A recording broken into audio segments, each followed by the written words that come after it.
하이델베르크 요리문답 5번째 시간입니다.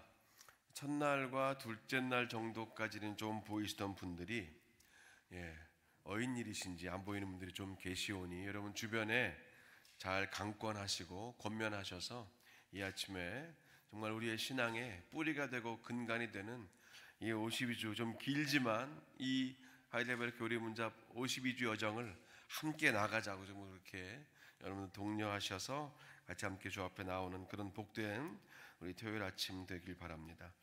먼저 간단하게 지난주의 요약을 좀 말씀드리고 오늘 내용으로 지나가 봅니다. 하나님의 의의가 없다면 하나님의 자비는 나타나지 않습니다. 하나님의 의의와 자비가 온전히 드러난 곳이 예수님의 십자가입니다. 십자가는 죄의 값을 치르는 자리고 죽음으로써 죄의 값을 치르신 자리입니다. 하나님은 저와 여러분의 죄의 값을 예수님께 물으셨죠. 그래서 예수님이 우리의 죄 값을 담당하시고 십자가에 달리셨습니다. 그래서 십자가야말로 하나님의 의와 또 하나님의 자비하심이 나타나는 유일한 곳이라는 것을 우리가 함께 확인했습니다. 우리의 구원이 그렇기 때문에 십자가를 생각하지 않고는 그 어떤 것도 불가능하다는 것이죠.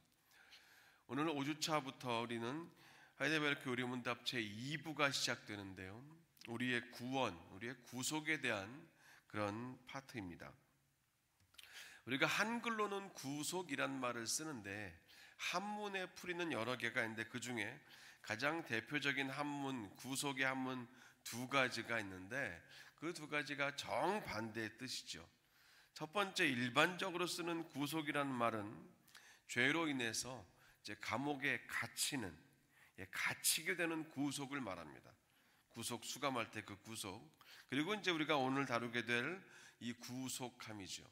이게 한글은 같지만 한문은 첫 번째 구속은 갇히는 것이고 이 두 번째 오늘 우리가 다룰 구속은 완전히 놓이고 해방되고 풀려나는 것을 말합니다. 값을 주고 다시 사는 것이 구속입니다. 그리고 죄의 노예 상태에서 해방되는 것이 구속입니다. 완전히 놓여지고 풀려나고 어떤 하나라도 묶임과 이런 붙잡음의 권리가 없는 상태가 구속함 받은 상태라고 우리가 그렇게 말하죠. 여기에서 제 12번째 이 문답이 연결됩니다. 제 12문입니다. 하나님의 정의로운 심판에 따라서 우리는 지금부터 영원한 처벌을 받아 마땅하게 되었습니다. 어떻게 하면 이 형벌을 피하여 다시 하나님의 사랑을 받을 수 있습니까? 하나님은 자신의 정의가 만족되기를 요구하십니다. 그러므로 우리 스스로나 다른 이가 하나님의 정의를 완전하게 만족시켜 드려야 합니다. 아멘. 자, 하나님의 이 의로우심은요, 죄인인 우리가 반드시 영원한 처벌을 받음으로써 죄에 대한 책임을 우리 스스로가 죄에 대한 책임을 지는 것을 요구하신다는 것, 그게 하나님의 의로우심이에요. 의로운 재판장이신 하나님은 죄를 지은 그 사람이 그 죄에 대해서 당연히 책임을 지게 하십니다. 이게 의로움이잖아요. 바름입니다. 근데 그럼에도 불구하고 우리는 이렇게 묻는다는 거죠. 어떻게 하면 혹시 이 영원한 형벌을 좀 피하고 다시 하나님의 사랑을 받을 수 있을까? 우리는 그런 물음을 마음속에 가지고 있다는 겁니다. 이 질문에서 저는 2명의 성경의 인물을 생각하게 됩니다. 첫 번째는 가인이에요. 동생 아벨을 죽인 가인입니다. 자신의 살인죄가 드러났을 때 하나님의 형벌을 받습니다. 너희가 이 땅에서 저주를 받고 유랑자의 삶을, 방랑하는 삶을 살게 될 것이라는 그 하나님의 저주의 선포, 하나님의 의로우심을 가인이 경험하게 돼요. 그때 가인은 두려워 떨었다고 성경은 말합니다. 내 죄의 벌이 너무 무겁다고 하소연을 하는 거예요. 사람을 죽였는데 그 정도의 벌이 무겁다고 지금 가인이 쩔쩔매고 있는 겁니다. 그러면서 하나님께 피할 길이나 어떤 보호하심을 요청하지 않습니까? 근데 하나님은 가인의 요청을 들어주신단 말이죠. 그러면서 하시는 말씀이 가인을 죽인 자는 그 벌을 7배나 받을 것이라고 말씀하시면서 가인에게 표를 주시고 보호해 주셨습니다. 그런데 가인은 그런 하나님의 은혜를 받고 감사했거나 회개했거나 아니면 이전과 완전히 바뀐 삶을 살았다는 기록은 전혀 없어요. 왜냐하면 가인이 원하는 것은요, 형벌을 피하고 그냥 이 땅에 사는 동안 조금 덜 아프고 덜 다치는 것을 가인이 원했을 뿐이지 다시 하나님과의 관계가 회복되는 것을 가인은 원했다는 흔적이 없다는 겁니다. 그래서 가인은 가인일 수밖에 없는 겁니다. 두 번째 인물은 다윗이죠. 다윗은 달랐습니다. 이 바세바를 차지하기 위해서 또 자신의 죄를 완전히 숨기기 위해서 바세바의 남편 우리아를 죽음으로 내모는 살인을 저질렀고, 이 나단 선지자로부터 엄중한 하나님의 책망을 들었을 때 이 다윗이 보였던 모습은 가인과는 달랐지요. 시편 51편 11절에서 다윗은 주의 성신을 내게서 거두지 마소서, 나를 주님 앞에서 멀리 쫓아내지 말아주시고 주의 성령을 내게서 거두지 마소서라고 기도했습니다. 이 죄의 함정은요, 사실 누구도 피해갈 수가 없습니다. 누구도 피해갈 수 없어요. 이 죄의 함정은 알면서 빠지고 피하려다가 또 빠지고 습관적으로 거기 또 빠지고 빠진 데 또 빠지고 딴 데 보다가 또 빠져요. 이게 죄의 함정입니다. 어느 누구도 피해갈 길이 없어요. 성경은 우리에게 그 죄의 함정을 빠지지 않거나 거기에 걸리지 않는 기가 막힌 묘책을 가르쳐 주지 않습니다. 특단의 비법을 말하지도 않아요. 죄로 인하여 영원한 형벌을 받아야 하는 우리가 어떻게 하면 다시 하나님과의 관계가 회복되고 다시 하나님의 사랑의 관계 안으로 들어갈 수 있는지 그 문과 통로를 보여줄 뿐입니다. 이것을 우리는 회개라고 말합니다. 가인은 회개하지 않았습니다. 다윗은 회개했습니다. 참된 회개가 뭐냐면, 그래서 하나님의 의로우심을 드러내는 것, 우리가 그것을 참된 회개라고 하는 거예요. 하나님의 의로우심이 내 삶 속에서 다시 회복되는 것, 하나님이 하나님 되심을 내가 다시 온전히 누리며 사는 것을 우리가 회개라고 합니다. 하나님의 용서를 드러내는 게 아니라 하나님의 의로우심을 드러내는 것이 회개입니다. 가인은 용서는 받았지만 하나님의 의로우심을 드러내고 관계 회복을 이루지 못했어요. 하지만 다윗은 반대였기 때문에 다윗의 회개를 우리가 인정하고 진정한 회개라고 하는 겁니다. 출애굽기 23장 7절에서 하나님은 이렇게 말씀하셨습니다.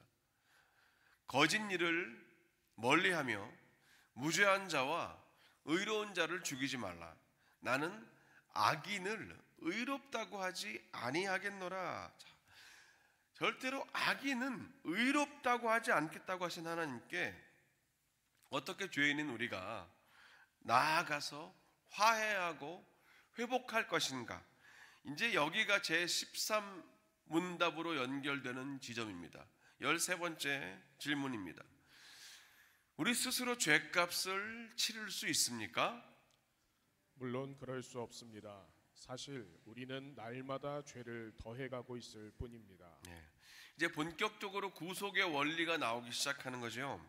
값을 주고 다시 사고 노예 상태에서 완전히 해방되는 이 구속은 죄의 권세 아래 살면서 영원한 죽음이 예약되어 있는 모든 죄인들 스스로는 스스로를 구속할 수 없습니다. 반드시 이 구속에는 누군가가 필요하지요. 값을 대신 지불해 줄 사람, 정당하고 마땅한 대가를 치러줘서 자유와 해방을 가져다 줄 그 누군가가 필요한 것이 구속과 구원의 원리입니다. 그래서 묻고 있는 거죠. 우리 스스로 죄값을 치를 수 있겠습니까? 답은 분명합니다. 우리는 우리의 죄값을 치르거나 마치 할부로 카드값을 다달이 갚아가듯이 조금씩 우리의 죄값을 갚아갈 수 없습니다. 그저 우리는 날마다 죄의 부채가 계속해서 우리의 영적 통장의 잔고에 쌓여가고 있을 뿐입니다. 아무리 착한 일을 많이 하면서 선을 쌓고 아무리 종교적인 행위를 통해서 그 죄의 값을 감해 보려고 노력해도 단 한 점도 감면되지 않습니다. 그저 우리는 하나님의 의로우심 앞에서 하나님의 의로우심을 향하여 완전한 신용불량자의 길로 계속해서 가고 있을 뿐이라는 거죠. 집안의 어려운 형편을 잘 알아야 무언가 성인이 되면서 함께 대책을 세우고 준비할 수 있듯이 지금 죄인인 우리가 내가 점점 어떤 형편에 처해 있는지를 정확히 아는 것이 이 복음의 시작입니다.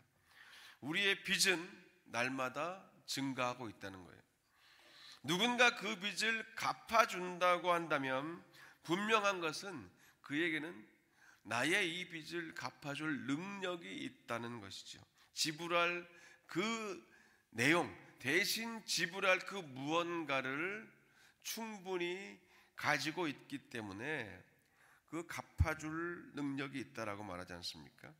이것을 신학적인 차원으로 가져온다면 다음에 5가지 조건을 예수님이 가지고 계시기 때문에, 갖추셨기 때문에 우리를 충분히 구속할 수 있는 분이다라고 말합니다. 첫 번째는 예수님은 죄가 일단은 제일 중요한 거 전혀 없으신 분이라는 거죠. 그리고 두 번째는 예수님은 죄인들과 똑같은 사람이시라는 겁니다. 그리고 세 번째가 예수님은 스스로 자의로 죄의 값을 갚아주시기로 하셨어요. 그리고 네 번째, 예수님은 죄의 값인 사망을 능히 견디며 나올 수 있는 분이시고, 다섯 번째, 예수님은 하나님의 영광과 사람의 구원을 목적하고 계신다는 거예요. 이 사실을 믿으시는 저와 여러분 되시기를 주님 이름으로 간절히 축원합니다. 아멘. 그래서 14번째 문답은 이 사실을 재확인하고 있는 겁니다. 그러면 다른 어떤 피조물이 우리를 대신해서 죄값을 치를 수 있습니까? 그럴 수 없습니다. 우선 하나님은 인간의 죄 때문에 다른 피조물을 처벌하지 않으십니다. 더구나 어떠한 피조물도 죄에 대한 하나님의 영원한 진노를 감당할 수 없으며 다른 피조물을 구속할 수도 없습니다. 맞습니다. 예전에 조선시대에는요, 이 양반집 자제들이 무술 훈련을 하거나 글 공부를 하다가 실수를 하거나 틀리면 그 곁에서 그 자제가 맞아야 될 매를 대신 맞는 종이 있었다고 합니다. 실수하고 실패하는 사람 따로 있고 그 대신 대가를 치르는 매를 맞는 사람이 따로 있었다는 참 어이없고 끔찍한 그런 인간성의 밑바닥을 보여주는 그런 과거, 부끄러운 과거인 것 같아요. 근데 의로우신 하나님, 공의로우신 하나님은 그런 식으로 우리 죄를 다루시거나 우리 죄를 해결하지 않으신다는 거죠. 에스겔서 18장 4절하고 또 같은 에스겔서 18장 20절이 두 구절이 근거입니다. 함께 읽어볼까요? 시작. 모든 영혼이 다 내게 속한지라. 아버지의 영혼이 내게 속함같이 그의 아들의 영혼도 내게 속하였나니 범죄하는 그 영혼은 죽으리라. 20절.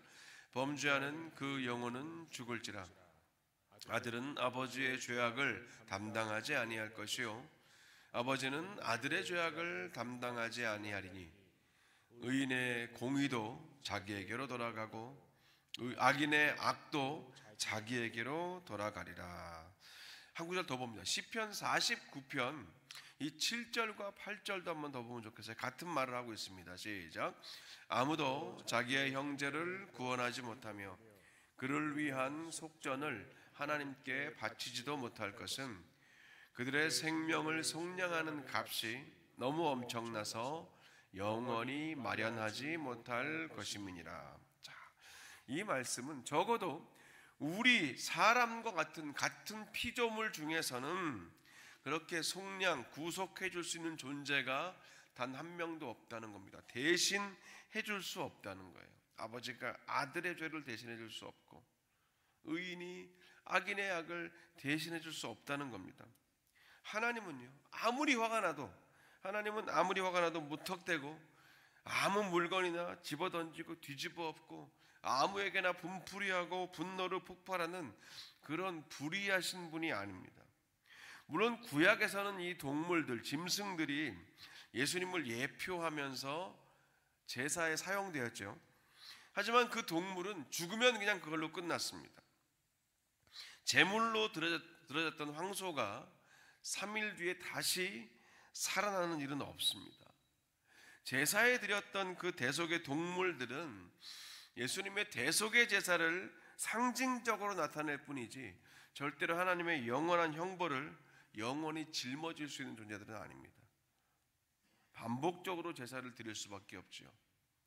하지만 주님은 영단번의 제사를 치러주신 분입니다. 그래서 이 15번째 질문이 나오는 겁니다. 우리는 어떠한 중보자와 구세주를 기대해야 합니까? 그는 참 사람이면서 진실로 의로우시고 모든 피조물보다 큰 능력을 소유하신 참 하나님이어야 합니다. 아멘. 자, 그렇다면 도대체 어떻게 해야 하는 거죠? 어떻게 해야 합니까?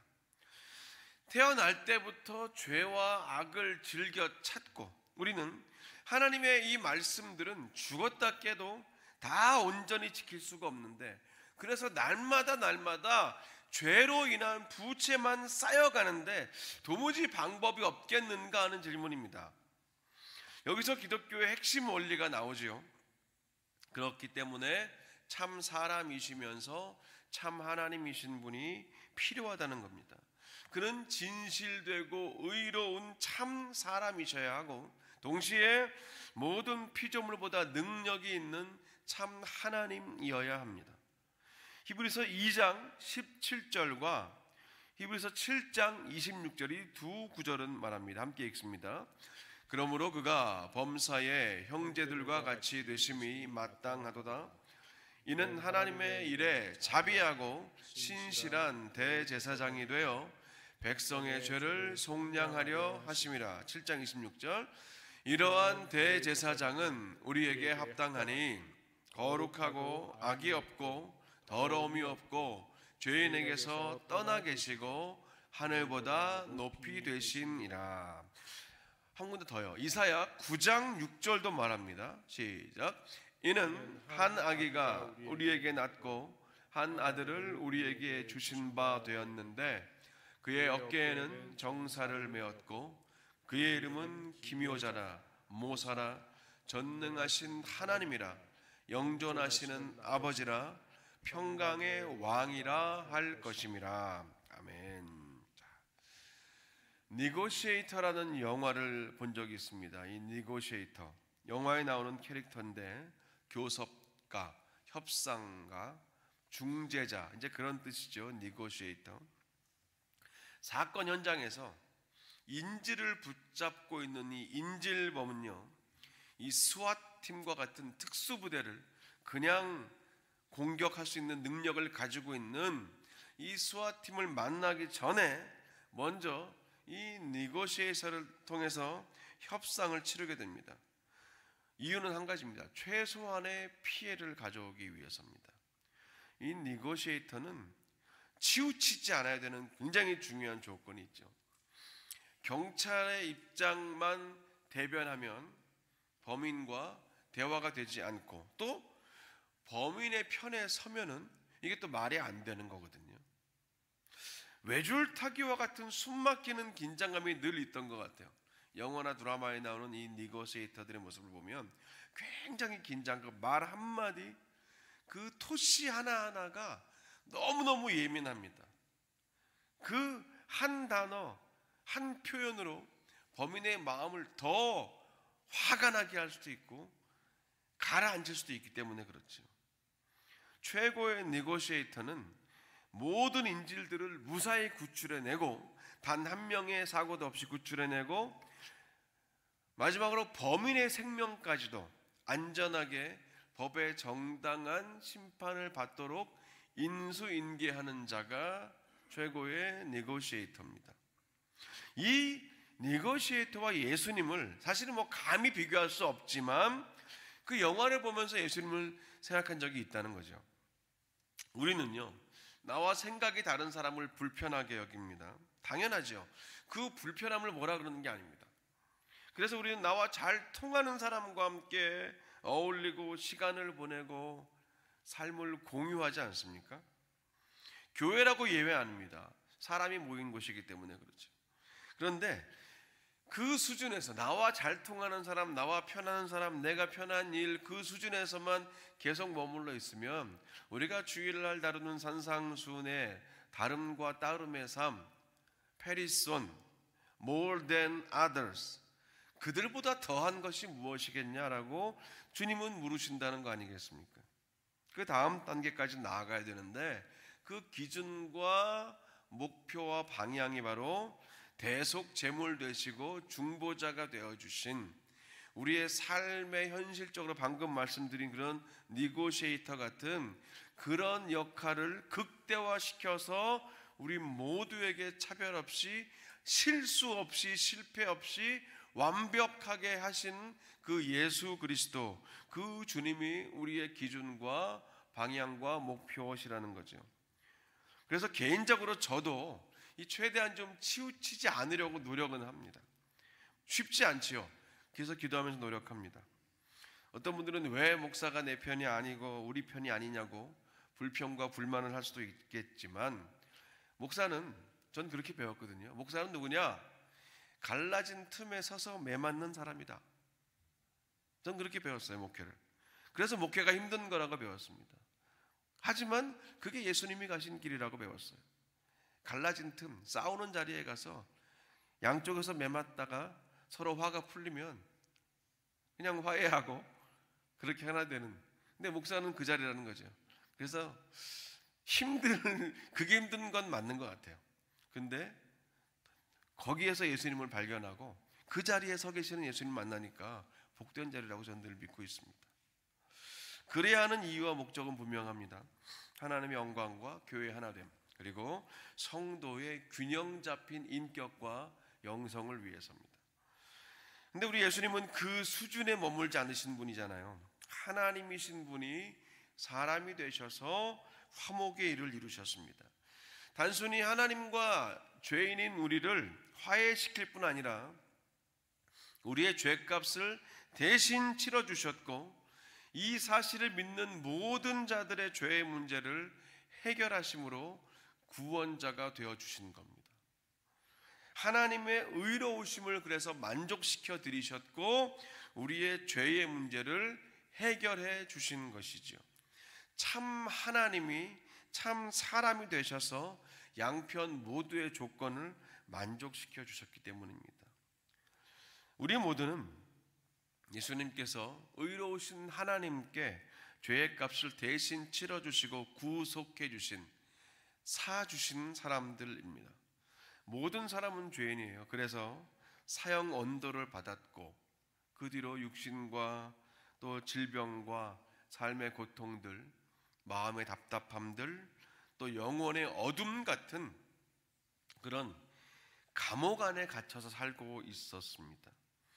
근데 감옥 안에서 상상해보면요, 감옥 안에 있는 죄수끼리 서로 음식을 조금 나눠 먹거나 죄수끼리 서로 방을 바꾸어주는 여러 가지 호의를 베풀 수 있지만, 죄수가 죄수에게 베풀어주는 그런 몇 가지 호의 정도로는 사실 아무 일도 일어나지 않습니다. 변화는 되지 않아요. 신분이 바뀌지 않고 내일이 바뀌는 것도 아닙니다. 오늘은 조금 만족할 수 있어요. 그게 우리가 서로에게 할 수 있는 일입니다. 죄수가 죄수에게 할 수 있는 일은 한계가 있어요. 근데 진짜 감사한 일이 나타날 수 있다면, 누군가 나 대신 감옥에 들어오고 나는 감옥 밖으로 나가는 일 정도를 누가 대신해 준다면 그건 정말 대단하고 그건 진짜 어마어마한 일이 되겠죠.